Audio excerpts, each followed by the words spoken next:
Vete ahora o llamo a la policía, gritó mi hija la tarde de tormenta más intensa que he visto en mi vida. Ivana estaba parada en la puerta de la casa, esa casa que ella creía suya, con el rostro lleno de furia y desprecio. Sus palabras atravesaron el aire mojado como truenos. Yo tenía 61 años y jamás imaginé que llegaría este momento. El momento en que mi propia sangre me arrojaría a la calle como si yo fuera basura. La lluvia caía con tanta fuerza que el agua rebotaba contra el pavimento. Mis ropas volaban por el jardín, empapándose en el barro. Una blusa que yo misma había cosido 20 años atrás quedó tirada junto al rosal. Un vestido que usé en su boda cayó sobre el charco más grande. Mis zapatos, los únicos buenos que tenía, fueron lanzados contra la reja sin ningún cuidado. Pascual, mi yerno, estaba a su lado filmándome con el teléfono. Se reía. Los dos se reían. Como si expulsar a una madre anciana bajo la tormenta fuera el entretenimiento perfecto para una tarde aburrida. Como si mi dolor fuera una broma. Como si mis 61 años de vida no valieran absolutamente nada. Los vecinos comenzaron a salir. Primero fue Hilda, la mujer de enfrente, asomándose por la ventana con los ojos muy abiertos. Después don Tadeo del número 14, parado en su porche con los brazos cruzados. Otros abrieron sus puertas solo un poco, lo suficiente para mirar sin comprometerse. Todos veían. Todos sabían lo que estaba pasando. Y nadie dijo nada. Porque cuando eres una mujer vieja, cuando has perdido tu voz en esta sociedad, la gente asume que algo hiciste mal. Asumen que fuiste una carga. Que molestaste. Que te lo merecías. Esta casa es mía, mamá. Mía. Tú no tienes nada aquí. Nada. Seguía gritando Ivana desde la entrada. Su voz era puro veneno. Cada palabra caía sobre mí como piedras. Pero yo no lloré. No supliqué. No me arrodillé como ella esperaba. Simplemente comencé a recoger mis cosas con la mayor calma que pude reunir, aunque las manos me temblaban tanto que apenas podía sostener nada. El agua me corría por el cabello, por la cara, por el cuello.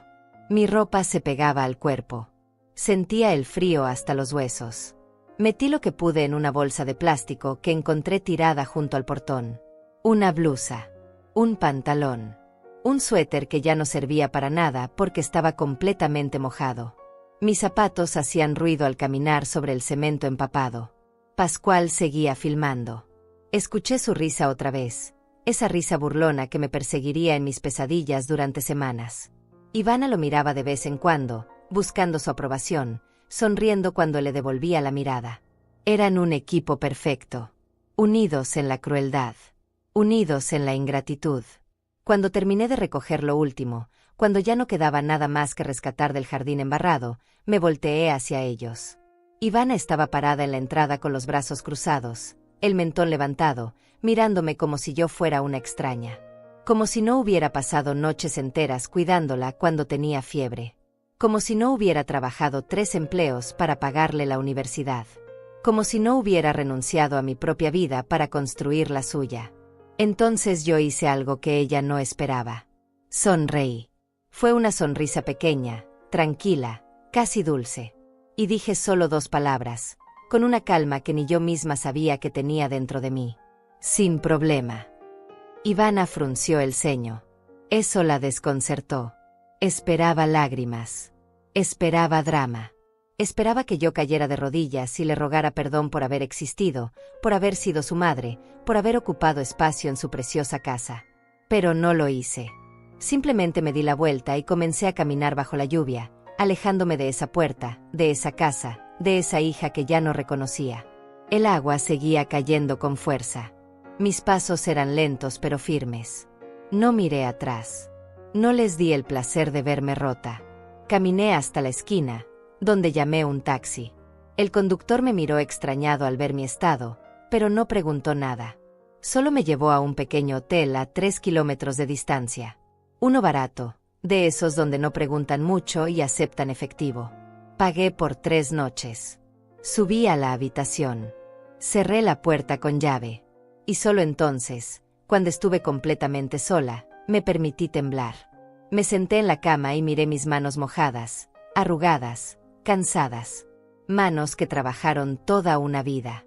Manos que construyeron todo lo que Ivana creía que era suyo. Porque ella no sabía la verdad. Nadie sabía. Ni Ivana. Ni Pascual. Ni siquiera la familia que tanto la adoraba y que me veía como una sombra insignificante. Todos creían la mentira. La mentira de que mi hija había logrado todo sola. La mentira de que esa casa, ese patrimonio, ese futuro brillante, eran fruto de su esfuerzo. Pero yo sabía la verdad. Y esa verdad era mi poder. Saqué mi teléfono del bolso empapado y marqué un número que tenía guardado hacía meses. Un número que esperaba no tener que usar nunca. Un número que representaba el plan que había preparado en silencio, con miedo, con dolor, pero también con determinación. Contestaron al segundo timbre. Licenciada Cristina Morales, dijo la voz profesional al otro lado de la línea. Soy Delia Rosales, respondí con voz firme. Creo que es momento de activar todo lo que hemos preparado. Hubo un silencio breve. Después escuché un suspiro de comprensión.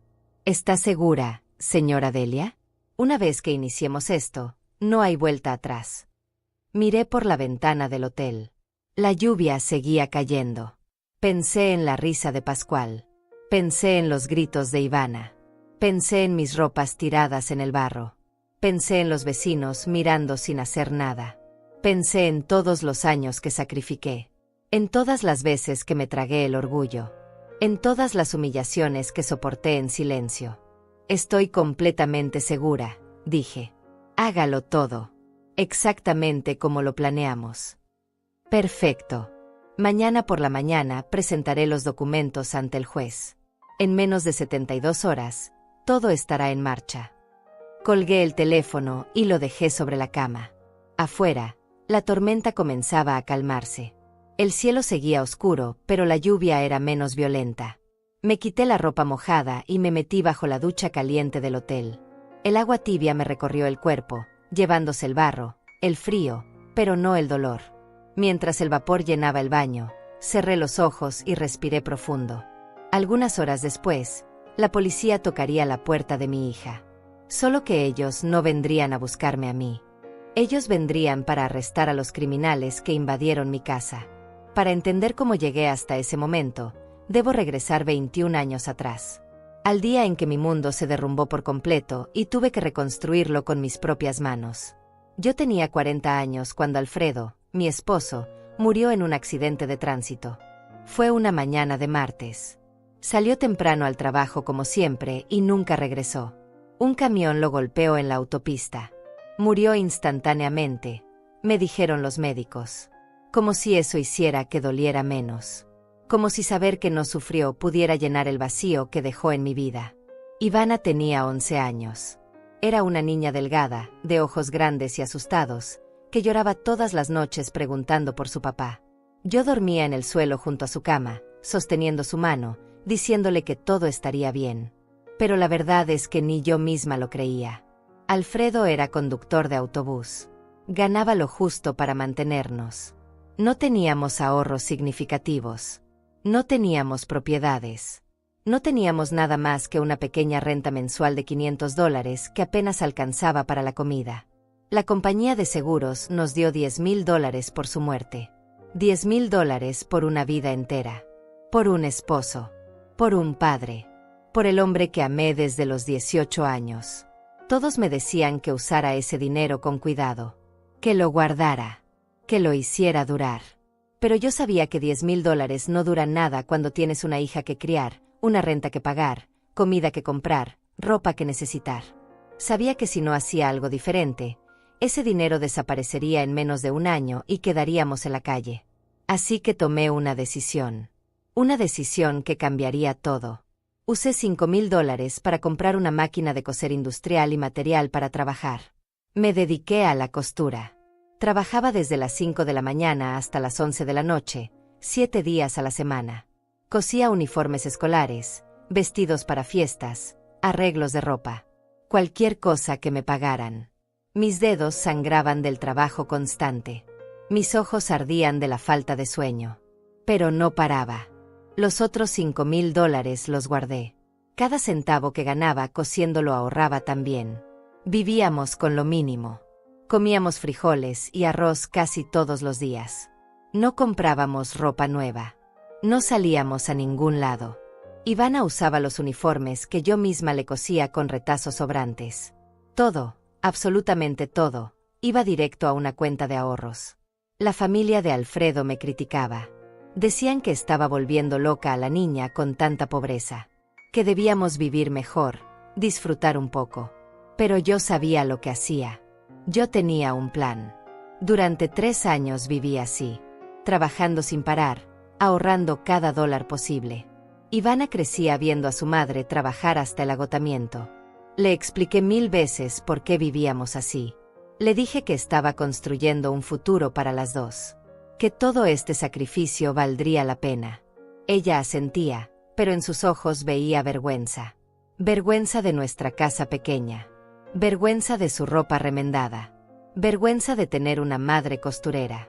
Cuando cumplí 43 años, tenía $18,000 ahorrados. Fue entonces cuando vi la oportunidad.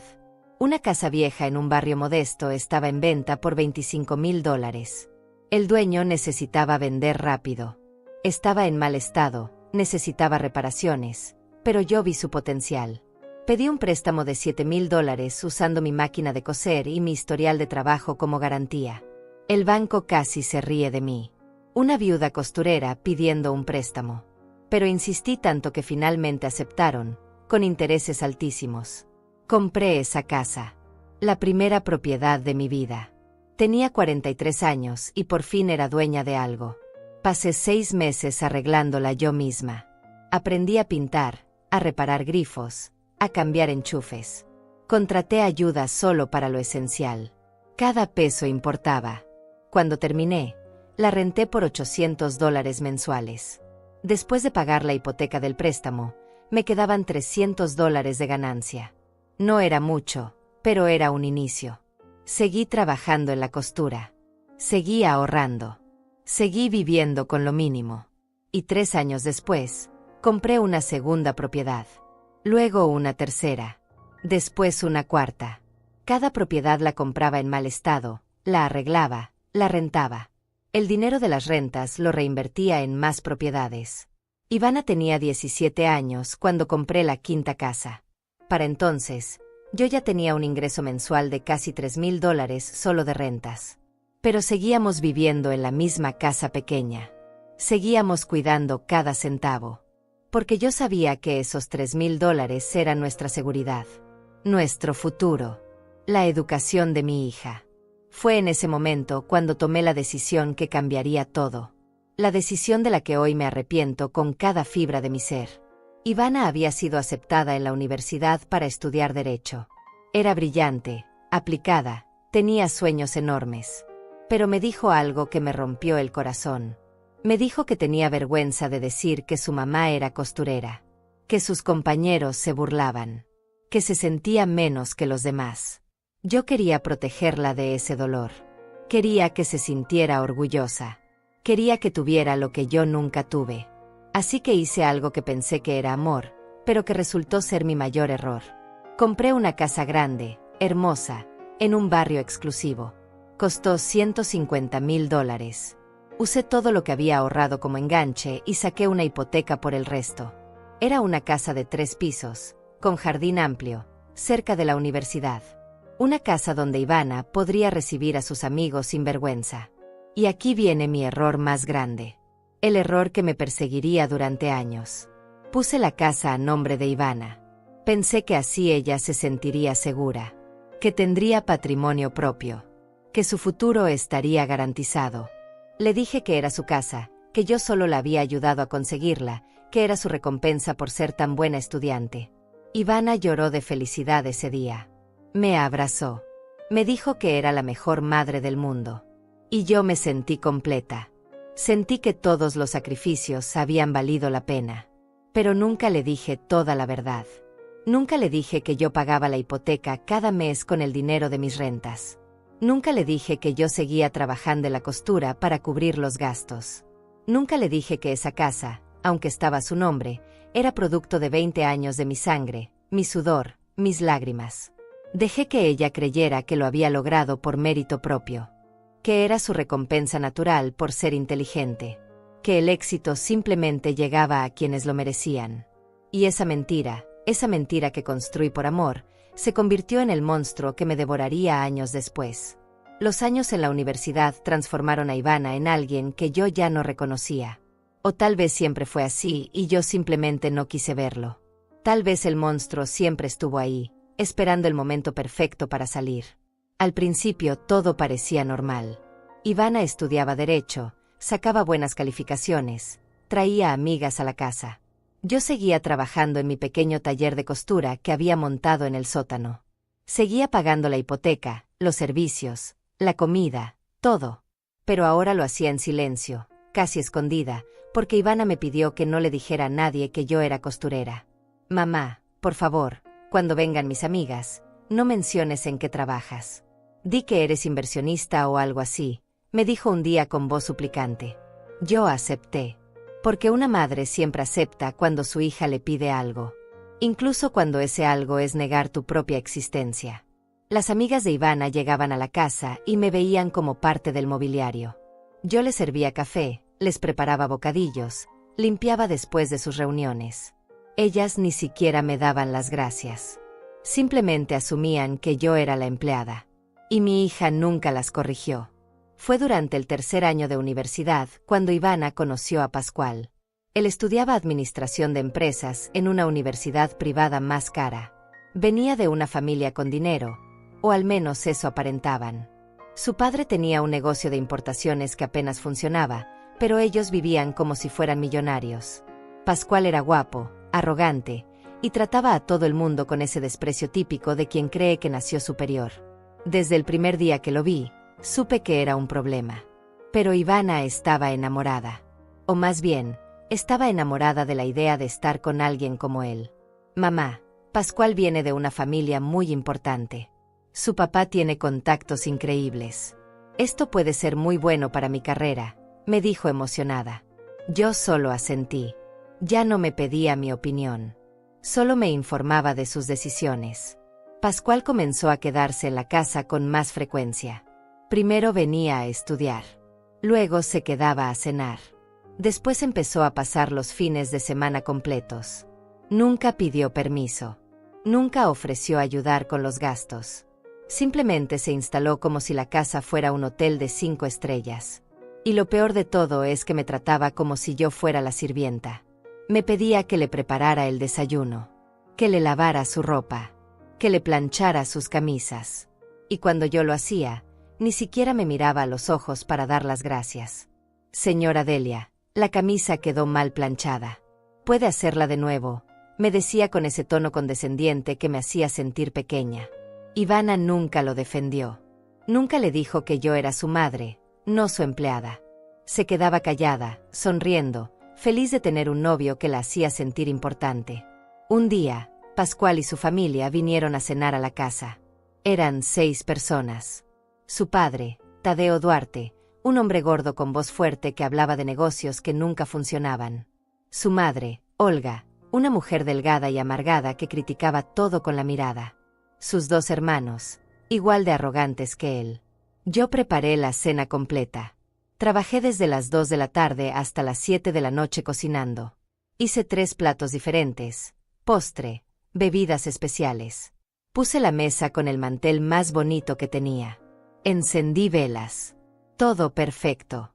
Cuando la familia de Pascual llegó, Ivana los recibió en la sala como la anfitriona perfecta. Nadie me presentó. Yo simplemente aparecía de la cocina con los platos, los servía, y desaparecía de nuevo. Como un fantasma. Como alguien que no merecía estar en la misma habitación que ellos. Esta casa es hermosa, Ivana. Debes estar muy orgullosa de haberla conseguido, dijo Olga mientras miraba alrededor con aprobación. Gracias, señora Olga. He trabajado muy duro para tener todo esto, respondió mi hija con una sonrisa radiante. Sentí como algo se rompía dentro de mí. Pero no dije nada. Me tragué las palabras. Me tragué el dolor. Volví a la cocina y lavé los platos mientras ellos reían en el comedor. Después de esa cena, Pascual comenzó a traer a más gente a la casa. Amigos, compañeros de universidad, socios de negocios. La casa se convirtió en su centro de operaciones. Y yo me convertí en la empleada invisible que mantenía todo funcionando. Ivana se graduó de la universidad con honores. La ceremonia fue hermosa. Ella subió al escenario, recibió su título, y todos aplaudieron. La familia de Pascual estaba ahí, en primera fila. Los padres de Alfredo, mis antiguos suegros, también fueron. Pero yo estuve sentada hasta atrás, sola, en la última fila del auditorio. Porque Ivana me dijo que no había suficientes boletos para todos y que era mejor que yo me quedara en un lugar discreto para no causar problemas. Después de la graduación, hubo una fiesta en la casa. Ivana invitó a más de 50 personas. Yo pasé 3 días preparando todo. Decoraciones, comida, bebidas, música. Gasté más de $2,000 de mi propio dinero. Dinero que salió de las rentas de mis propiedades, de mis costuras, de mi trabajo silencioso. Durante la fiesta, un colega de Ivana se me acercó en la cocina. Era un hombre mayor, tal vez de 50 años, con lentes y aspecto amable. «Disculpe, señora, ¿usted es parte del servicio de catering?», me preguntó. Antes de que pudiera responder, Ivana apareció de la nada. «Sí, ella es parte del personal. Mamá, ¿puedes traer más hielo, por favor?». Me llamó mamá delante de él, pero en el mismo tono que usarías para darle una orden a un empleado. El hombre me miró con lástima y se alejó. Yo fui por el hielo con lágrimas en los ojos que no me permití derramar. 6 meses después de graduarse, Ivana consiguió trabajo en un bufete de abogados importante. Ganaba $3,000 al mes. Un buen sueldo para alguien recién graduado. Pero nunca ofreció ayudar con los gastos de la casa. Nunca preguntó cómo estaba yo económicamente. Simplemente asumió que todo estaba cubierto por arte de magia. Pascual también consiguió un trabajo, aunque él cambiaba de empleo cada 6 meses porque siempre tenía problemas con sus jefes. Según él, nadie reconocía su talento. Según él, el mundo estaba lleno de incompetentes que no sabían trabajar. Según él, merecía estar en la cima sin esforzarse. Pero a pesar de trabajar, ninguno de los dos aportaba un solo centavo a la casa. Yo seguía pagando la hipoteca de $4,000 mensuales. Seguía pagando los servicios que sumaban otros $1,000. Seguía comprando la comida, los productos de limpieza, todo. Ellos solo vivían. Disfrutaban. Gastaban su dinero en ropa cara, restaurantes elegantes, viajes de fin de semana. Y yo los veía gastar mientras yo comía lo que sobraba de sus cenas y usaba la misma ropa de hace 10 años. Un año después, Ivana y Pascual se casaron. Fue una boda enorme, con 200 invitados, en un salón de eventos que costó $30,000. Yo pagué todo. Vendí una de mis propiedades para cubrir los gastos. Porque Ivana me dijo que era su día especial y que no podíamos quedar mal frente a la familia de Pascual. El día de la boda, yo estuve en la cocina del salón durante toda la recepción, supervisando que la comida saliera bien, que las mesas estuvieran perfectas, que nada faltara. Apenas bailé una pieza con mi hija. Apenas aparecí en las fotos. Porque según el fotógrafo, yo no coordinaba bien con la paleta de colores que Ivana había elegido para las fotos oficiales. Después de la boda, Pascual se mudó oficialmente a la casa. Y todo empeoró. Después de la boda, la casa dejó de ser un hogar y se convirtió en un campo de batalla silencioso donde yo siempre perdía. Pascual se instaló con todas sus cosas como si fuera el dueño absoluto. Trajo sus muebles, su ropa, su arrogancia. Y mi hija lo permitió todo. Las reglas cambiaron de la noche a la mañana. Ya no podía usar la sala principal porque Pascual decía que mis programas de televisión eran aburridos. Mi habitación, que antes era la segunda más grande de la casa, fue reasignada para convertirla en oficina de Pascual. Me mudaron al cuarto más pequeño, en el 3er piso, el que originalmente era un depósito. Mamá, es que Pascual necesita un espacio profesional para trabajar. Tú entiendes, ¿verdad? Además, no necesitas tanto espacio. Con una cama y un ropero es suficiente, me dijo Ivana como si estuviera haciéndome un favor. Yo acepté. Siempre aceptaba. Porque tenía miedo. Miedo de que si protestaba, mi hija me echara de su vida para siempre. Miedo de quedarme completamente sola. Miedo de admitir que había criado a alguien incapaz de amarme. Pero lo que ellos no sabían, lo que nadie sabía, era que yo había guardado algo. Algo que había protegido durante todos estos años con un cuidado casi obsesivo. Algo que ahora, viendo cómo me trataban, comenzaba a sentirse como mi única salvación. Los documentos. Todos los documentos originales estaban guardados en una caja de seguridad en el banco. La escritura de la casa, que aunque estaba a nombre de Ivana, nunca había sido transferida completamente porque faltaba un trámite final que solo yo podía autorizar. Los contratos de las otras 4 propiedades que seguían produciendo rentas y que estaban completamente a mi nombre. Los recibos de todos los pagos de hipoteca que yo había hecho durante años. Los comprobantes de las transferencias bancarias. Todo. Había algo más. Algo que ni siquiera Ivana recordaba. Cuando ella cumplió 21 años, yo le pedí que firmara un documento. Le dije que era un trámite legal para proteger la casa de cualquier problema fiscal. Ella firmó sin leer, confiando en mí. Ese documento era un contrato de comodato con cláusulas muy específicas. La cláusula principal decía que la casa estaba a su nombre, pero bajo la condición de que me tratara con respeto y dignidad mientras yo viviera. Si en algún momento había evidencia de maltrato, abuso verbal o expulsión injustificada, el contrato quedaría anulado y la propiedad revertiría automáticamente a mi nombre. Mi abogada, Cristina Morales, me había ayudado a redactarlo años atrás cuando comencé a sospechar que algo no estaba bien. Durante los últimos 6 meses, desde que Pascual se mudó oficialmente, yo había documentado todo. Cada insulto, cada humillación, cada momento de desprecio. Grabaciones de audio en mi teléfono. Fotografías de mensajes ofensivos. Videos cortos tomados desde ángulos discretos. Un diario detallado con fechas, horas, testigos. Cristina me había aconsejado que reuniera evidencia sólida antes de actuar. Señora Delia, en casos de abuso familiar, especialmente cuando involucran propiedades, necesitamos pruebas irrefutables. Documentos legales no son suficientes. Necesitamos demostrar el maltrato, me había dicho. Y yo seguí su consejo al pie de la letra. La vida en esa casa se volvió insoportable. Pascual había tomado control total de las finanzas del hogar, aunque era yo quien pagaba todo. Él revisaba las cuentas, cuestionaba cada gasto que yo hacía, me exigía explicaciones sobre el dinero que gastaba en comida.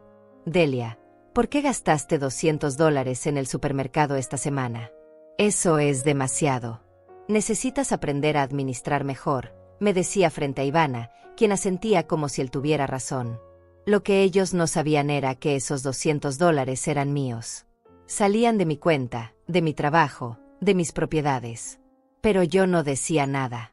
Solo grababa cada conversación en mi teléfono que dejaba estratégicamente sobre la mesa de la cocina. Un día, Pascual organizó una reunión de negocios en la casa. Invitó a 5 socios potenciales para presentarles un proyecto. Me ordenó que preparara café y bocadillos para todos. Yo obedecí. Preparé una bandeja hermosa con galletas caseras, café recién hecho, frutas. Cuando entré a la sala para servirles, Pascual me presentó. Ella es Delia, vive con nosotros. Nos ayuda con las labores de la casa, dijo sin mirarme. Uno de los hombres, un señor mayor de traje gris, me miró confundido. ¿Es su empleada doméstica? Algo así, respondió Pascual con una sonrisa. Ivana tiene buen corazón y le da techo a gente que lo necesita. Sentí como la humillación me quemaba por dentro. Pero sonreí, serví el café, y regresé a la cocina. Una vez ahí, revisé mi teléfono. La grabadora había capturado todo perfectamente. Las humillaciones se volvieron públicas. Ivana comenzó a invitar a la familia extendida con más frecuencia. Sus tíos, mis antiguos cuñados, venían a visitarla y la llenaban de elogios.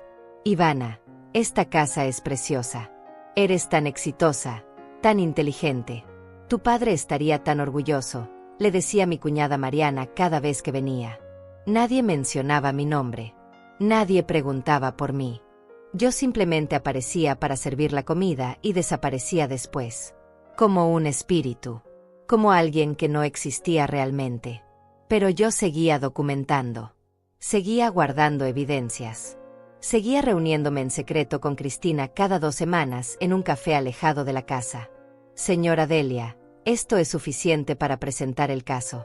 Tenemos más que suficiente evidencia de maltrato psicológico y abuso emocional.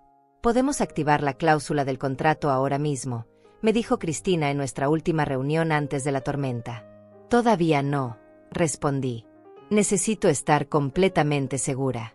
Necesito que ellos muestren quiénes son realmente frente a más testigos. Cristina asintió, aunque vi preocupación en sus ojos. Solo tenga cuidado. Este tipo de situaciones pueden escalar rápidamente. Ella tenía razón. Las cosas escalaron. 2 meses antes de la tormenta, Pascual me llamó a la sala. Ivana estaba sentada junto a él en el sofá. Ambos tenían expresiones serias. Delia, necesitamos hablar, comenzó Pascual con ese tono que usaba cuando quería sonar importante. Me senté frente a ellos, con las manos sobre mi regazo. Ivana y yo hemos estado pensando. Esta casa es muy grande y los gastos son altos. Necesitamos optimizar recursos, continuó. Sentí un nudo en el estómago. Sabía a dónde iba esto. Hemos decidido que es momento de vender una de las propiedades que están a tu nombre. Las rentas que recibes podrían convertirse en capital líquido que podríamos invertir mejor, dijo mirándome fijamente.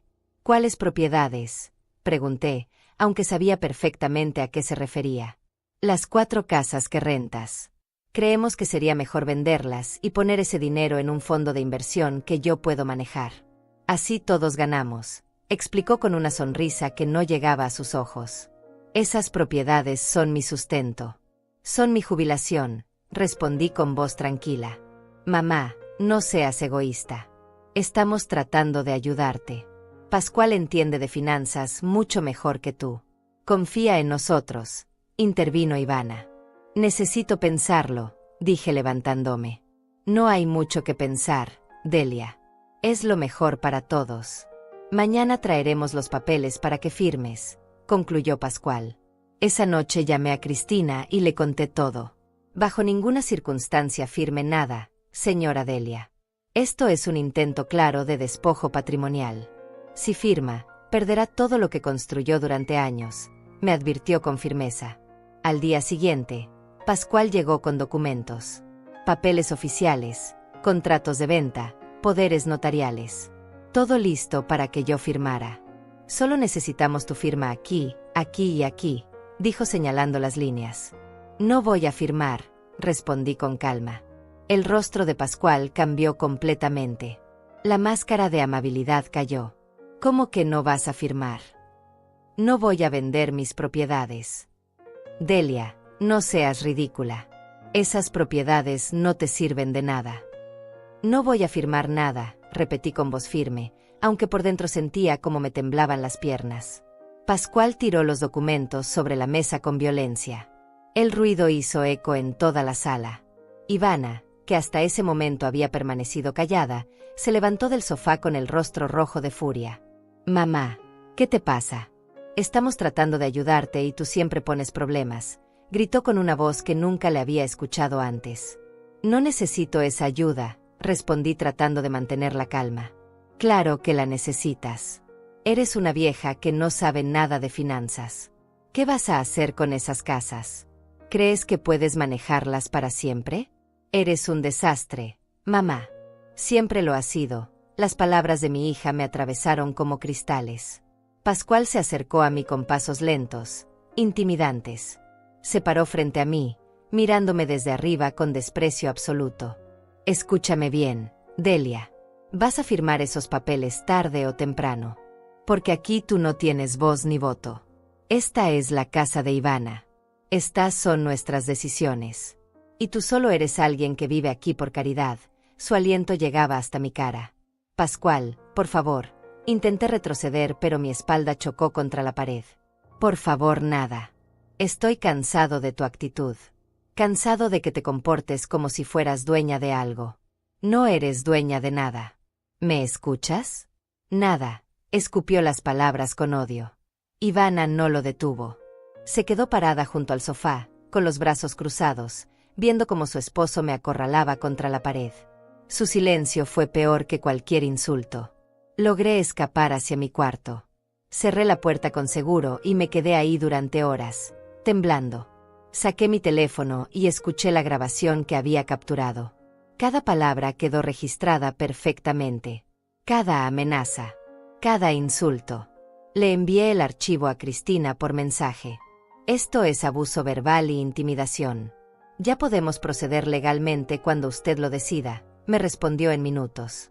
Pero yo todavía no estaba lista. Necesitaba que el mundo viera quiénes eran realmente. Necesitaba testigos. Necesitaba que ellos mismos se destruyeran frente a todos. Los días siguientes fueron de tensión constante. Pascual no me hablaba, solo me miraba con odio cada vez que nos cruzábamos en la casa. Ivana había adoptado la misma actitud. Me trataban como si fuera invisible, excepto cuando necesitaban algo. Delia, prepara la cena para 8 personas. Vienen invitados, me ordenaba Pascual como si yo fuera su empleada. Yo obedecía. Cocinaba, servía, limpiaba. Pero mi teléfono siempre estaba cerca, grabando cada interacción, cada orden, cada desprecio. Una tarde, mientras limpiaba la sala, escuché a Ivana hablando por teléfono en el balcón. No sabía que yo estaba cerca. Sí, tía Mariana, ya no sé qué hacer con ella. Mamá se está volviendo imposible.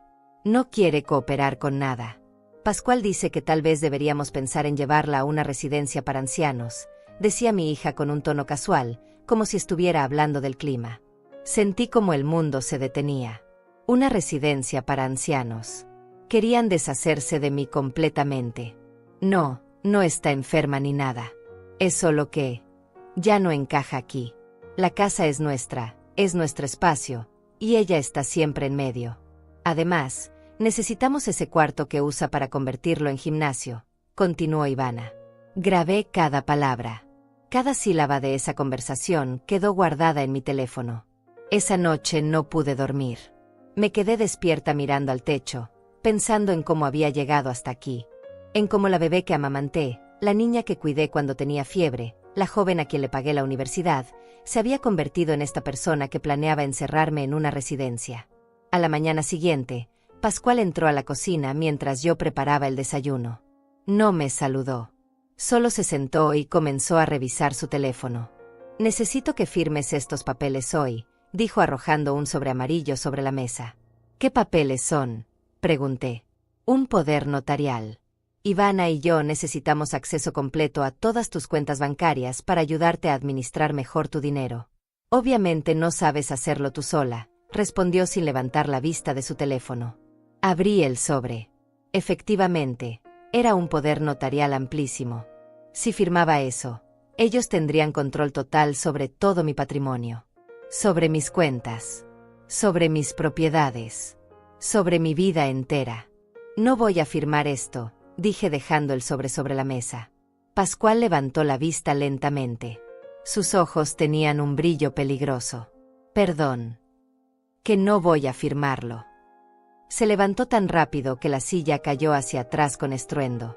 Caminó hacia mí con los puños cerrados. Por un momento pensé que me golpearía, pero se detuvo a centímetros de mi cara. Eres una malagradecida. Después de todo lo que Ivana ha hecho por ti. Le dio una casa, un techo, comida. Y así le pagas. Eres una ingrata de lo peor. Su voz temblaba de rabia. Esta casa no es de Ivana. Las palabras salieron de mi boca antes de que pudiera detenerlas. Hubo un silencio terrible. Pascual me miró como si hubiera dicho la blasfemia más grande del mundo. ¿Qué dijiste? Nada. Olvídalo.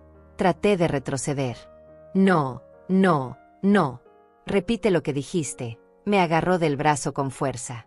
Me estás lastimando. Intenté soltarme. Repítelo. Apretó más fuerte. Pascual, suéltala. Ivana entró a la cocina en ese momento. Él me soltó bruscamente. Yo caí contra el fregadero, golpeándome la cadera. El dolor fue intenso, pero no grité. No iba a darles ese placer. Tu madre acaba de decir que esta casa no es tuya. ¿Puedes creerlo? Está completamente loca, le dijo Pascual a Ivana. Mi hija me miró con una mezcla de confusión y desprecio. Mamá, ¿qué estás diciendo? Claro que esta casa es mía. Está a mi nombre. Ahora resulta que estás inventando cosas. Yo solo dije que comencé a explicar. Que nada. Ya estoy cansada de esto. Cansada de tus dramas, de tu actitud, de todo, me interrumpió Ivana. Tal vez deberíamos acelerar lo de la residencia, sugirió Pascual. Tal vez sí. Claramente mamá está empezando a tener problemas mentales. Dice cosas sin sentido, respondió mi hija. Me quedé callada. Dejé que pensaran lo que quisieran. Pero en mi mente ya estaba tomando la decisión final. Ya era suficiente. Ya no podía soportar más. Esa tarde, mientras ellos salieron a comer con amigos, llamé a Cristina. Necesito que prepare todo. Quiero que active el plan completo. Ya no puedo más, le dije con voz firme. ¿Está completamente segura, señora Delia? Una vez que iniciemos esto, no hay vuelta atrás. Ellos van a intentar defenderse. Va a ser una batalla legal, me advirtió. Estoy segura. Más segura que nunca en mi vida. Bien. Voy a presentar los documentos mañana temprano. Necesito que me envíe todas las grabaciones y evidencias que tiene. Todo, dijo Cristina con tono profesional. Pasé toda la noche transfiriendo archivos. Videos, audios, fotografías, documentos escaneados. Todo lo que había recopilado durante meses. Cada humillación documentada. Cada insulto grabado. Cada desprecio fotografiado. Eran las 3 de la mañana cuando terminé de enviar el último archivo. Me senté en mi cama y miré alrededor de ese cuarto pequeño que me habían asignado. Un cuarto que antes era un depósito. Un cuarto donde guardaban cosas que ya no servían. Igual que yo para ellos. Pero ellos estaban a punto de descubrir algo. Que las cosas que creen inservibles a veces son las más valiosas. Y que la mujer vieja a la que despreciaban tenía más poder del que jamás imaginaron. El evento que cambiaría todo para siempre ocurrió 3 días después. Ivana había organizado una cena de cumpleaños. No para mí, por supuesto. Mi cumpleaños había pasado 2 meses atrás, sin que nadie lo recordara. Esta cena era para celebrar el cumpleaños de Pascual. 35 años de mediocridad que debían festejarse como si fuera la coronación de un rey. Ivana invitó a 20 personas. La familia de Pascual completa. Algunos amigos de la universidad. Colegas del bufete donde ella trabajaba. Incluso invitó a mis cuñados, Mariana y Elías, quienes llegaron con regalos caros y sonrisas falsas. Yo pasé 2 días preparando todo. Decoraciones, comida para 20 personas, bebidas, pastel. Gasté más de $1000 de mi propio dinero. Dinero que salió de las rentas de mis propiedades, esas propiedades que ellos querían que vendiera. La tarde de la cena, mientras terminaba de cocinar, Ivana entró a la cocina con un vestido elegante. Se veía hermosa. Por un momento, vi a la niña que fue. La niña que me abrazaba y me decía que era su heroína. Pero esa niña ya no existía. Mamá, cuando lleguen los invitados, quiero que permanezcas en la cocina. No quiero que andes por ahí interrumpiendo las conversaciones, me dijo sin mirarme a los ojos. Ni siquiera puedo saludar, pregunté con un nudo en la garganta. Es mejor que no. La gente viene a pasarla bien, no a lidiar con situaciones incómodas, respondió ajustándose el collar. ¿Situaciones incómodas? Soy tu madre, Ivana. Ya lo sé, mamá. Pero también sé que últimamente has estado rara. Diciendo cosas extrañas. No quiero que avergüences a Pascual en su cumpleaños, dijo y salió de la cocina antes de que pudiera responder. Me quedé ahí parada, con las manos temblando sobre el fregadero. Respiré profundo. Saqué mi teléfono y lo coloqué en un lugar estratégico de la cocina, grabando. Luego puse otro teléfono pequeño, uno viejo que había comprado específicamente para esto, escondido en la sala con vista completa al comedor. Los invitados comenzaron a llegar. Escuchaba sus voces desde la cocina. Risas, saludos, felicitaciones para Pascual. Yo servía los platos, los llevaba al comedor, y regresaba sin que nadie me dirigiera la palabra. Era como un fantasma sirviendo fantasmas. En un momento, Mariana, mi cuñada, entró a la cocina supuestamente a buscar más vino. Delia, qué gusto verte. Casi no sales a saludar, dijo con esa voz dulce y venenosa que siempre usaba. Ivana prefiere que me quede aquí, respondí sin voltear a verla. Ah, entiendo. Bueno, Es su casa. Ella pone las reglas, dijo sirviéndose vino. Por cierto, me contó que estás teniendo algunos problemitas. Ya sabes, de memoria, cosas de la edad. Me volteé a verla. Sonreía con suficiencia. No tengo ningún problema de memoria. Claro, claro. Eso es lo que todos dicen al principio. Mi mamá también negaba que estaba mal antes de que tuviéramos que internarla. Fue muy triste, pero necesario, dijo tomando un sorbo de vino. Ivana está haciendo lo correcto al cuidarte. Es una hija ejemplar. Salió de la cocina dejándome con la sangre hirviendo. Ahora entendía todo. Ivana estaba preparando el terreno con la familia, haciéndoles creer que yo estaba perdiendo la razón. Así, cuando decidieran encerrarme en algún lugar, nadie haría preguntas. Pero ella no sabía que cada palabra de esa conversación había quedado grabada. La cena transcurrió entre risas y brindis.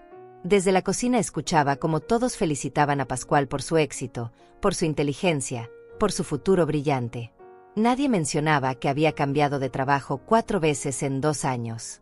Nadie mencionaba que Ivana era quien realmente pagaba todas las cuentas con su sueldo. Cuando llegó el momento del pastel, Ivana me llamó. Mamá, trae el pastel. Lo llevé con cuidado. Era un pastel de 3 pisos que había tardado horas en decorar. Lo coloqué en el centro de la mesa. Todos comenzaron a cantar el cumpleaños feliz. Pascual soplaba las velas con una sonrisa de oreja a oreja. Me quedé parada a un lado, esperando poder regresar a la cocina. Pero entonces Tadeo, el padre de Pascual, levantó su copa. Quiero hacer un brindis por mi hijo. Por su éxito, por su hermosa esposa, y por esta casa magnífica que han construido juntos. Son el ejemplo perfecto de lo que se puede lograr con trabajo duro y dedicación, dijo con voz fuerte. Todos levantaron sus copas. Todos brindaron. Y algo dentro de mí se rompió definitivamente. Esta casa no la construyeron ellos. Las palabras salieron de mi boca antes de poder detenerlas. El silencio fue inmediato. Todos me miraron como si hubiera dicho algo obsceno. Pascual dejó su copa sobre la mesa lentamente. Ivana me miraba con ojos enormes, rojos de vergüenza y furia. Mamá, cállate, susurró entre dientes. Pero yo no me callé. Algo en mi interior se había liberado. 20 años de silencio explotando en un solo momento. Esta casa la construí yo. Con mi trabajo. Con mi dinero. Después de que el padre de Ivana murió y me dejó sola con una niña de 11 años. Mi voz temblaba, pero no me detuve. Delia, ya basta, dijo Pascual levantándose de su silla. Trabajé 3 empleos durante años. Ahorré cada centavo. Compré propiedades. Las arreglé con mis propias manos. Y compré esta casa para darle un futuro a mi hija. Todo esto es mi trabajo. No de ella. Mío. Sentía las lágrimas rodando por mis mejillas, pero no me importó. Ivana se puso de pie tan rápido que su silla cayó hacia atrás. ¿Cómo te atreves? ¿Cómo te atreves a arruinar esta noche con tus mentiras? Gritó con el rostro deformado por la rabia. No son mentiras. Sí lo son. Esta casa está a mi nombre. Es mía. Yo la conseguí.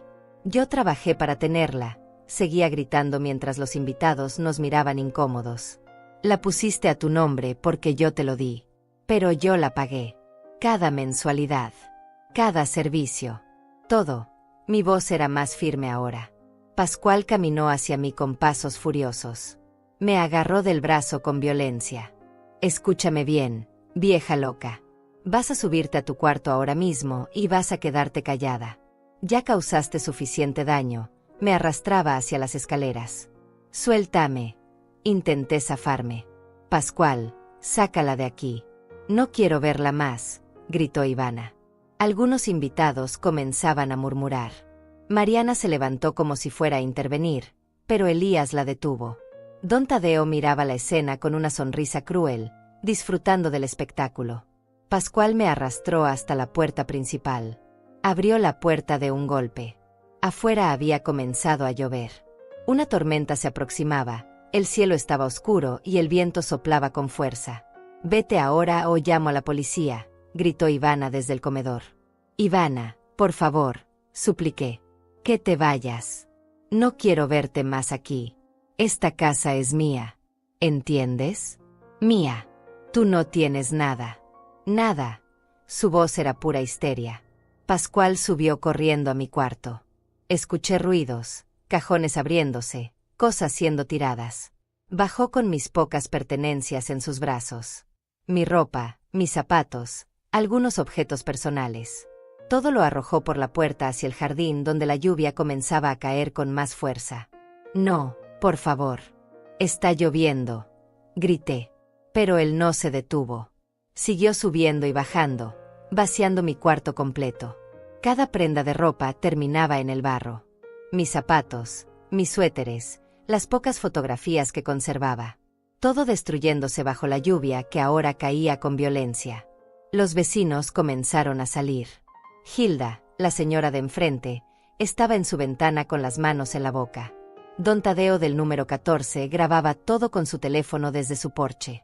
Otros vecinos abrían sus puertas, miraban, pero nadie hacía nada.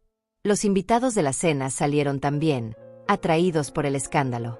Se quedaron en el porche, bajo techo, viendo cómo me expulsaban bajo la tormenta como si fuera basura. Comencé a recoger mis cosas empapadas. Mis manos temblaban del frío y del shock. La lluvia me calaba hasta los huesos. Mi ropa se pegaba a mi cuerpo. Apenas podía ver por el agua que corría por mi cara. Pascual sacó su teléfono y comenzó a filmarme. Se reía. Esa risa cruel, burlona, inhumana. La risa de Pascual resonaba por encima del sonido de la lluvia. Me filmaba mientras yo recogía mis pertenencias del barro, como si mi humillación fuera el mejor entretenimiento del mundo. Los invitados seguían en el porche, algunos con copas de vino aún en las manos, viendo el espectáculo sin hacer nada. Miren a la loca. Dice que la casa es suya, gritó Pascual hacia los invitados, provocando algunas risas nerviosas. Ivana estaba parada en la puerta con los brazos cruzados, el rostro duro como piedra. No había ni una pizca de duda en sus ojos. No había remordimiento. Solo desprecio puro. Logré meter lo que pude en 2 bolsas de plástico que encontré junto a la reja. La mayoría de mi ropa estaba arruinada. El agua seguía cayendo con tanta fuerza que apenas podía mantener los ojos abiertos. Mis zapatos chapoteaban en los charcos de barro. Cuando terminé de recoger lo último, me volteé hacia la casa una vez más. Hacia esa casa que yo había comprado con 20 años de trabajo. Hacia mi hija que me miraba como si fuera una extraña indeseable. Hacia todos esos testigos que nunca olvidarían esta noche. Y entonces hice lo mismo que había hecho 3 días atrás. Sonreí. Una sonrisa tranquila, serena, casi dulce. Sin problema, dije con voz clara a pesar de la lluvia. Ivana frunció el ceño. No esperaba esa reacción. Esperaba lágrimas, esperaba que me derrumbara, que suplicara. Pero yo simplemente tomé mis bolsas y comencé a caminar bajo la tormenta. «Y no vuelvas», gritó Pascual detrás de mí. «Esta casa es de Ivana. Siempre lo fue. Tú no eres nadie aquí». No volteé. No respondí. Simplemente seguí caminando hasta la esquina donde llamé el mismo taxi de la vez anterior. El conductor me reconoció. «Señora, ¿otra vez? ¿Qué está pasando?», preguntó con genuina preocupación. «Solo lléveme al hotel, por favor», respondí con voz cansada. Durante el trayecto, saqué mi teléfono. Tenía varios mensajes de Cristina. Ella había visto las noticias de la tormenta y estaba preocupada. Le escribí un mensaje simple. «Actívelo todo. Ahora». Su respuesta llegó en segundos. «Entendido. Los documentos ya están presentados ante el juez. La orden debería estar lista mañana por la mañana. ¿Está usted bien?». «Estaré bien cuando esto termine», respondí. Llegué al hotel empapada, temblando, exhausta. La recepcionista me miró con lástima, pero no hizo preguntas. Subí a la habitación y dejé caer las bolsas mojadas en el suelo. Me quité la ropa empapada y me metí bajo la ducha caliente. El agua tibia me recorría el cuerpo mientras yo procesaba lo que acababa de pasar. La humillación pública. Las risas. Los testigos. Todo había sido grabado no solo por Pascual, sino también por don Tadeo y probablemente otros vecinos. Mi humillación estaba documentada para siempre. Pero ellos no sabían que eso era exactamente lo que yo necesitaba. Testigos. Evidencia pública. Prueba irrefutable del maltrato. Ahora no era solo mi palabra contra la de ellos. Ahora el mundo entero había visto quiénes eran realmente. Salí de la ducha y revisé mi teléfono. Los 2 dispositivos que había dejado grabando en la casa habían capturado todo. Cada insulto. Cada grito. La violencia con la que Pascual me arrastró. Las palabras de Ivana. Todo estaba ahí, en video de alta calidad. Envié todos los archivos a Cristina. Ella me llamó inmediatamente. Señora Delia, esto es oro legal. Con estas grabaciones, más los testimonios de los vecinos que presenciaron todo, más el contrato de comodato que firmó Ivana, más los documentos de propiedad originales, el caso es absolutamente sólido. Su voz sonaba emocionada, profesional. ¿Cuánto tiempo tardarán?, pregunté. El juez ya revisó los documentos preliminares esta tarde. Está indignado. Me dijo que va a expedir la orden esta misma noche. Mañana a primera hora, la policía irá a la casa con la orden de desalojo temporal y notificación de fraude patrimonial, explicó. ¿Fraude patrimonial? Sí. Ivana ha estado viviendo en una propiedad que legalmente sigue bajo su control a través del contrato de comodato. Ese contrato especificaba claramente que la condición para que ella mantuviera el uso de la propiedad era tratarla con respeto y dignidad. Ella violó ese contrato de manera flagrante y pública. Además, el intento de hacerla firmar poderes notariales bajo coacción constituye intento de despojo patrimonial. Son delitos graves. La voz de Cristina era firme. Sentí como algo se aflojaba en mi pecho. Después de tantos años soportando, después de tanto dolor silencioso, finalmente alguien me estaba defendiendo. Alguien estaba peleando por mí. ¿Y las otras propiedades?, pregunté. Esas están completamente a su nombre y siempre lo han estado. Nadie puede tocarlas. De hecho, los ingresos de esas propiedades demuestran que usted ha sido financieramente independiente todo este tiempo. Eso fortalece aún más el caso, respondió. ¿Qué pasará mañana exactamente? La policía llegará con una orden judicial. Le notificarán a Ivana y Pascual que deben desalojar la propiedad de manera temporal mientras se resuelve el caso. Se les informará que hay una investigación abierta por maltrato a persona mayor y intento de fraude patrimonial. Los documentos originales de la propiedad serán presentados. Y la verdad saldrá a la luz frente a todos los que estuvieron presentes esta noche, explicó Cristina con satisfacción en la voz. Puedo estar ahí. No solo puede, debe estar ahí. Usted es la denunciante y la legítima propietaria. La policía la escoltará de regreso a su casa. A su casa, señora Delia. Porque eso es lo que es. Su casa. Las palabras de Cristina me hicieron llorar. Lloré durante horas esa noche. Lloré por los años perdidos. Por la hija que creí tener y que nunca existió realmente. Por el amor que di sin recibir nada a cambio. Por todas las veces que me tragué el orgullo y acepté migajas. Pero también lloré de alivio.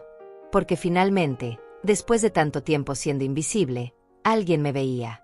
Alguien reconocía mi dolor. Alguien me defendía. A las 6 de la mañana sonó mi teléfono. Era Cristina. La orden está lista. La policía pasará por usted al hotel a las 9 en punto. Prepárese, señora Delia. Hoy empieza su nueva vida, dijo. Me levanté, me duché, me puse la mejor ropa que había logrado salvar de la tormenta. Me miré al espejo. Tenía 61 años. Arrugas alrededor de los ojos. Canas en el cabello. Manos marcadas por años de trabajo. Pero por primera vez en mucho tiempo, me vi a mí misma realmente. Vi a una mujer fuerte. Una sobreviviente. Una luchadora. A las 9 en punto exactas, 2 patrullas se estacionaron frente al hotel. Bajé con mi bolsa pequeña. Cristina estaba ahí también, con su portafolio lleno de documentos. Me abrazó. ¿Lista?, preguntó. Más que lista, respondí. El trayecto hasta la casa fue silencioso. Yo miraba por la ventana viendo pasar las calles que conocía tan bien. Las calles donde había trabajado durante años. Donde había construido mi vida. Donde había criado a mi hija. Cuando llegamos a la casa, había ya varios vecinos afuera. La noticia de lo que había pasado la noche anterior se había esparcido. Hilda estaba en su jardín, fingiendo regar las plantas, pero claramente esperando ver qué pasaba. Don Tadeo estaba en su porche con su café, observando. Otros vecinos se asomaban por las ventanas. Los policías bajaron primero. Eran 4 oficiales. 2 hombres, 2 mujeres. Todos con expresiones serias. El oficial mayor, un hombre de unos 50 años con cabello gris, se acercó a mí. «¿Señora Delia Rosales?», preguntó con respeto. «Sí, soy yo», respondí. «Tenemos una orden judicial de desalojo temporal y notificación de investigación. ¿Está lista para proceder?». Miré hacia la casa. Las cortinas de la sala se movieron ligeramente. Sabía que Ivana y Pascual estaban adentro. Probablemente habían visto las patrullas. Probablemente estaban aterrorizados preguntándose qué estaba pasando. «Estoy lista», dije con voz firme. Los 4 oficiales caminaron hacia la puerta principal. Cristina y yo lo seguimos. El oficial tocó la puerta con fuerza. «Policía, abran la puerta». Hubo silencio por unos segundos. Después escuchamos pasos apresurados. La puerta se abrió. Pascual apareció despeinado, en pijama, con ojos de no haber dormido bien. «¿Qué pasa, oficiales?», tartamudeó. «Pascual Duarte», preguntó el oficial. «Sí». «¿E Ivana Rosales?». «Está adentro». «¿Qué está pasando?». «Tenemos una orden judicial». «Permítanos entrar», dijo el oficial empujando la puerta suavemente pero con autoridad. Entraron. Yo entré detrás de ellos. Ivana estaba en las escaleras, también en pijama, con el rostro pálido. Cuando me vio, sus ojos se abrieron enormes. «Mamá, ¿qué haces aquí? ¿Qué es todo esto?». La voz de Ivana sonaba aguda, nerviosa, casi infantil. No respondí. Dejé que los oficiales hablaran. Dejé que la ley hiciera su trabajo. El oficial mayor sacó unos documentos de un sobremanila y comenzó a leer con voz clara y autoritaria. «Ivana Rosales y Pascual Duarte, tenemos una orden judicial expedida por el juez Márquez del Tribunal Civil. Se les notifica que existe una investigación abierta en su contra por maltrato a persona mayor, intento de despojo patrimonial y violación de contrato de comodato». La voz del oficial resonaba por toda la casa. «¿Qué?». «No, tiene que haber un error». Pascual intentó acercarse, pero otro oficial lo detuvo con un gesto. «No hay ningún error.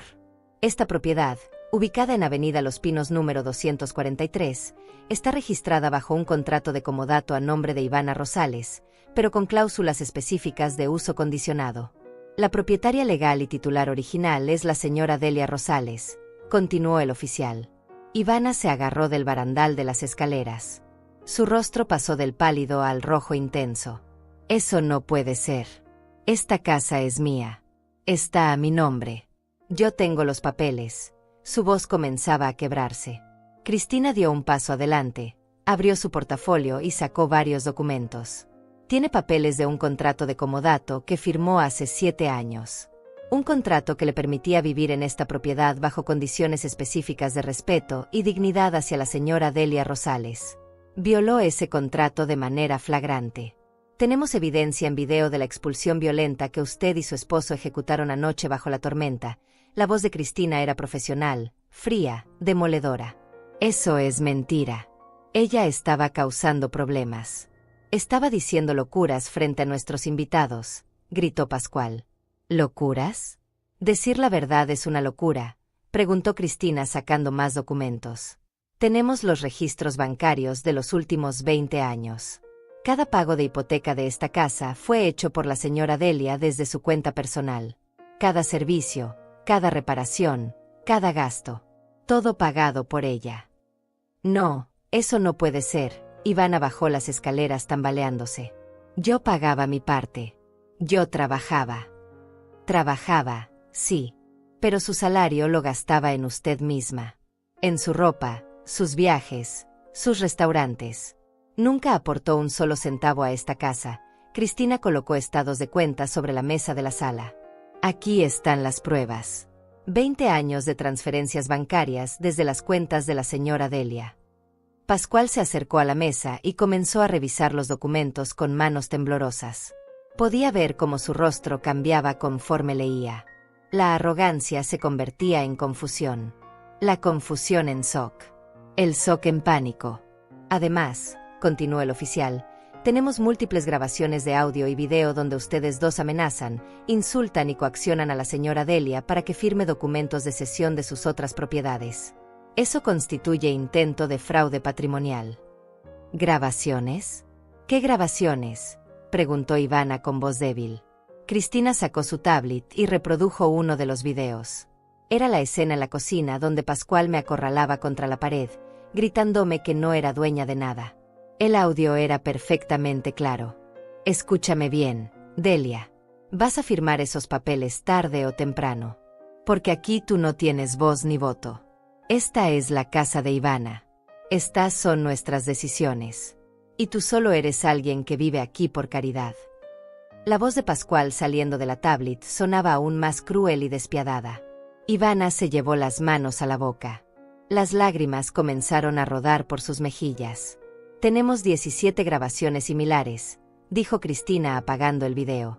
Todas con amenazas, coacciones e insultos. Y tenemos el video de anoche, filmado por múltiples testigos, donde expulsaron a la señora Delia bajo una tormenta, arrojando sus pertenencias al barro, riéndose de su sufrimiento. Para ese momento, más vecinos se habían acercado a la puerta abierta. Hilda estaba ahí, con las manos en el pecho. Don Tadeo también. La señora Lidia del número 20. Otros 5 o 6 vecinos más. Todos escuchando. Todos viendo cómo la verdad salía a la luz.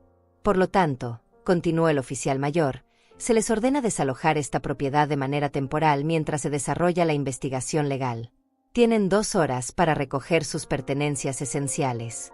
El resto de sus cosas permanecerán en la propiedad bajo custodia hasta que el juez determine la resolución final. No pueden hacer esto. Esta es mi casa, gritó Ivana con histeria. Yo vivo aquí. Yo crecí aquí. Esta casa pertenece legalmente a la señora Delia Rosales, respondió el oficial con firmeza. Usted vivía aquí bajo un permiso condicional que violó. Ahora debe retirarse. Pascual explotó. Su rostro se puso rojo de furia. Esto es absurdo. Es una conspiración. Esta vieja manipuladora nos tendió una trampa, señaló hacia mí con el dedo. Di un paso adelante. Era la primera vez que hablaba desde que había entrado a la casa. No fue una trampa, Pascual. Fue justicia. Durante años ustedes me humillaron, me despreciaron, me trataron como basura. Asumieron que por ser vieja, por ser callada, por amarlos, yo era estúpida. Pero no lo era. Solo estaba documentando cada uno de sus abusos. Esperando el momento correcto. Mi voz era tranquila pero firme. ¿Cómo pudiste hacernos esto? Sollozó Ivana. Soy tu hija. Tu hija.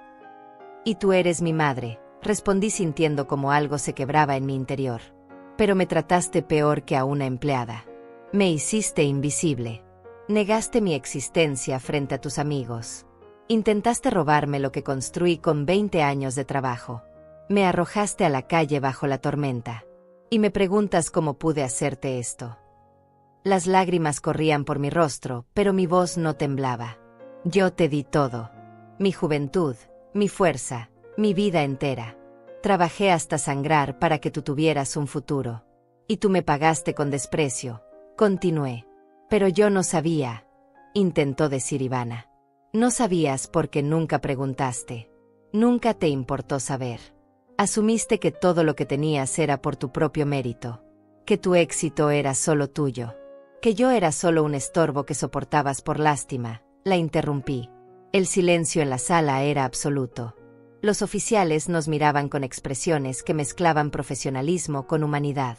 Los vecinos en la puerta no se atrevían ni a respirar fuerte. Tienen 2 horas, repitió el oficial. Recojan sus cosas y retírense. Si no lo hacen voluntariamente, procederemos a escoltarlos por la fuerza. Pascual intentó protestar una vez más, pero otro oficial lo tomó del brazo con firmeza. Señor, le sugiero que coopere. Ya tiene suficientes cargos en su contra. No añada resistencia a la autoridad. Ivana subió las escaleras corriendo, sollozando. Pascual la siguió lanzándome miradas de odio puro. Los escuchamos en el segundo piso, abriendo cajones, tirando cosas, discutiendo entre ellos. Cristina se acercó a mí y puso su mano en mi hombro. «Está bien, señora Delia». Asentí, aunque temblaba de pies a cabeza. No era fácil. Nada de esto era fácil. Pero era necesario. Los vecinos comenzaron a entrar, poco a poco. Hilda se acercó a mí con lágrimas en los ojos. «Señora Delia, yo no sabía. Si hubiera sabido la verdad, habría hecho algo. Lo que le hicieron anoche fue terrible. Todos lo vimos», dijo tomando mi mano. Don Tadeo también se acercó. «Tengo el video de anoche completo. Si lo necesita para el caso, se lo puedo dar. Lo que ellos le hicieron no tiene nombre». Uno por uno, los vecinos se presentaron. Ofrecieron testimonios. Ofrecieron apoyo. Ofrecieron disculpas por no haber intervenido antes. La comunidad que había sido testigo silencioso de mi humillación ahora se convertía en mi red de apoyo. 40 minutos después, Ivana y Pascual bajaron con 4 maletas grandes. Sus rostros estaban hinchados de tanto llorar. Pascual seguía furioso pero derrotado. Ivana no podía ni mirarme a los ojos. Cuando llegaron a la puerta, Ivana se detuvo. Se volteó hacia mí. Por un momento vi un destello de la niña que fue. «Mamá, yo», comenzó a decir. «No», la interrumpí. «No tienes nada que decirme ahora. Tuviste años para decirme que me amabas. Años para tratarme con respeto. Años para agradecer lo que hice por ti. Elegiste no hacerlo. Elegiste humillarme.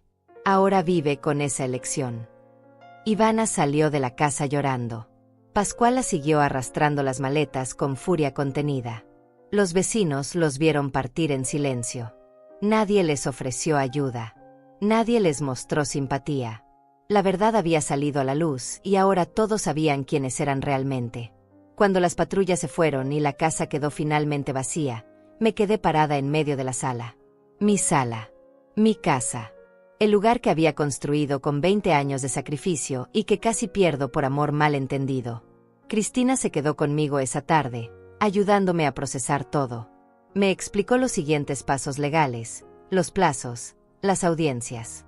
Pero también se sentó conmigo en el sofá y simplemente me dejó llorar. Porque aunque había ganado, aunque había recuperado mi dignidad, el dolor seguía ahí.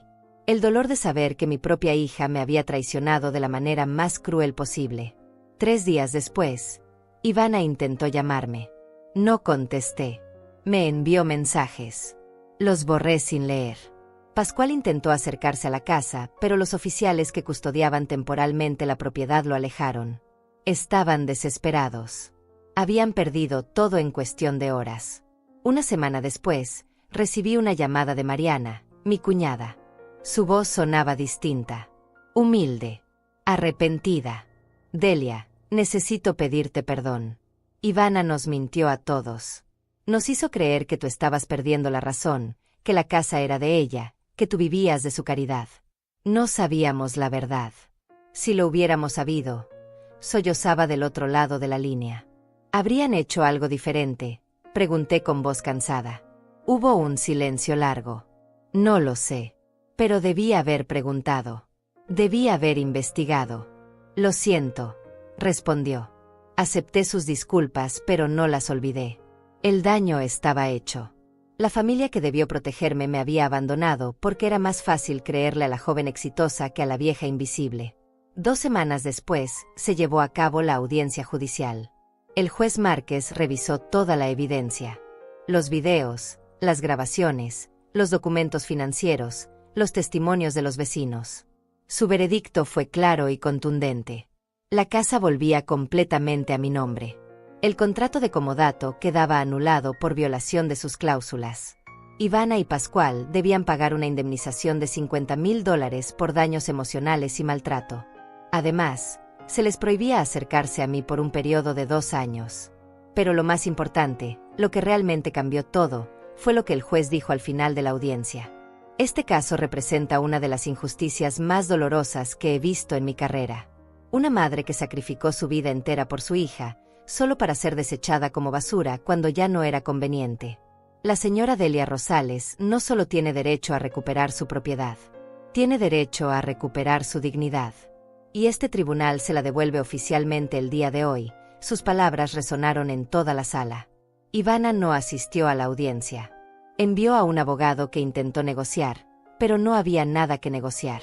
Los hechos eran irrefutables. Pascual sí estuvo presente, sentado al fondo de la sala, con el rostro descompuesto. Cuando el juez leyó el veredicto, salió corriendo sin decir palabra. Después de la audiencia, Cristina y yo fuimos a un café pequeño cerca del tribunal. Ordenamos té caliente y nos sentamos junto a la ventana. «¿Qué piensa hacer ahora, señora Delia?», me preguntó. Había pensado mucho en esa pregunta durante las últimas semanas. Había pasado noches enteras despierta, reflexionando sobre mi vida, sobre las decisiones que tomé, sobre el futuro que me quedaba. «Voy a hacer algo bueno con todo esto», respondí finalmente. Y eso fue exactamente lo que hice.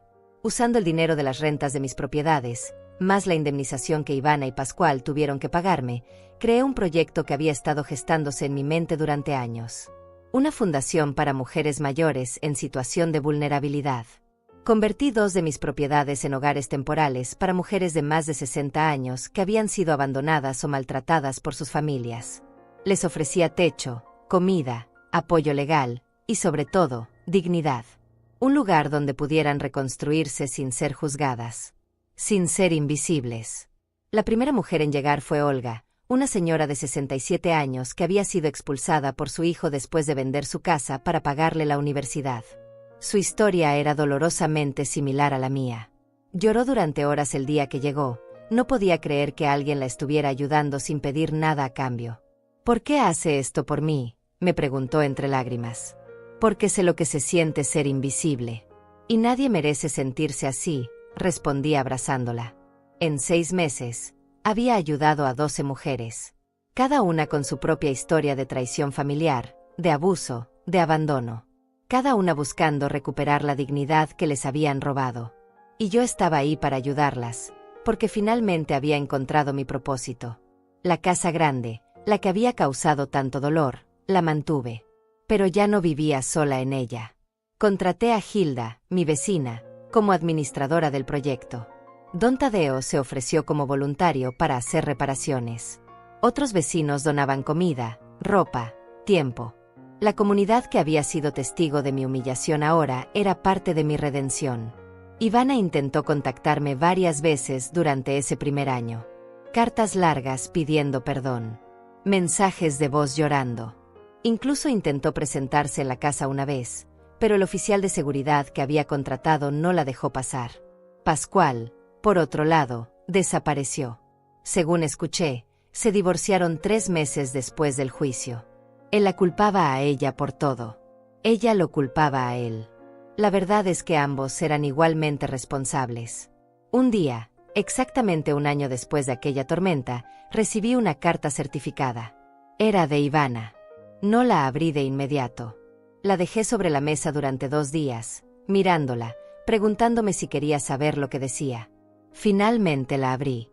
Era diferente a las otras cartas. No había súplicas ni excusas. Solo palabras honestas y dolorosas. «Mamá, sé que no merezco tu perdón. Sé que lo que te hice no tiene justificación.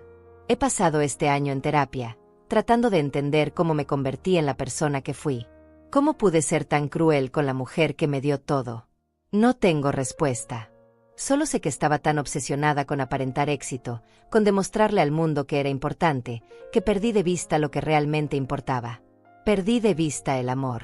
Perdí de vista la gratitud. Te perdí a ti. No te pido que me perdones. No te pido que vuelvas a mi vida. Solo quiero que sepas que finalmente entendí. Entendí que todo lo que soy, todo lo que tengo, todo lo que logré, fue gracias a ti. Y que destruí eso por orgullo y estupidez. Ojalá pueda algún día ser la mitad de la mujer que tú eres.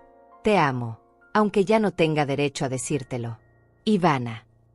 Leí la carta 3 veces. Lloré con cada lectura. Porque a pesar de todo, a pesar del dolor y la traición, seguía siendo mi hija.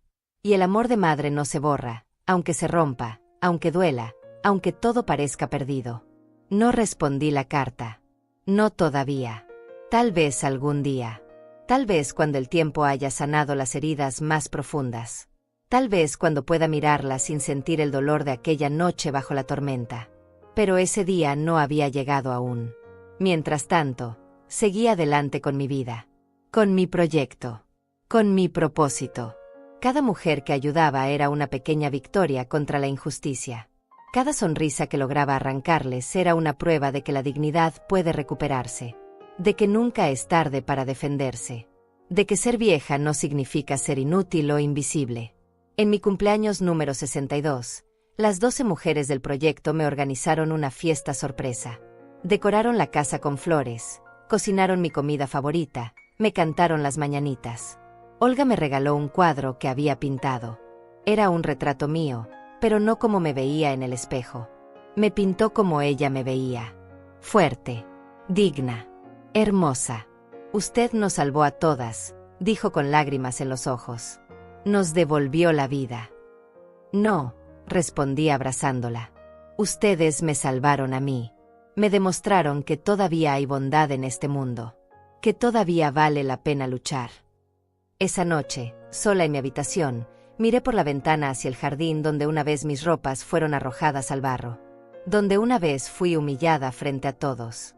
Ese jardín ahora estaba lleno de flores que Olga y las otras mujeres habían plantado. Flores que crecían donde antes solo había dolor. Y entendí algo importante. A veces la vida te arranca todo para enseñarte quién eres realmente. A veces tienes que perderlo todo para encontrar tu verdadero valor. A veces la tormenta más violenta es necesaria para limpiar el camino hacia tu verdadera vida. Yo era Delia Rosales. Tenía 62 años. Era madre, aunque mi hija me hubiera traicionado. Era mujer fuerte, aunque el mundo intentó hacerme sentir débil. Era propietaria, inversionista, luchadora, sobreviviente. Pero sobre todo, era digna. Y esa dignidad nadie, absolutamente nadie, podría quitármela nunca más. Si estás leyendo esto y te sientes invisible, si tu familia te desprecia, si creen que por ser mayor ya no vales nada, quiero que sepas algo. Tienes poder. Más poder del que crees. No dejes que nadie te quite tu dignidad. No dejes que nadie te haga sentir que no mereces respeto. Porque lo mereces. Lo mereces todo. Y si necesitas ayuda, búscala. Documenta los abusos. Guarda las pruebas. Encuentra a personas que te defiendan. La justicia existe. La dignidad puede recuperarse. Y nunca, nunca es demasiado tarde para defender lo que es tuyo. Esta es mi historia. La historia de cómo mi hija tiró mi ropa bajo la lluvia hasta descubrir que la casa en realidad nunca fue de ella. Fue mía. Siempre fue mía. Y ahora, finalmente, el mundo entero lo sabe.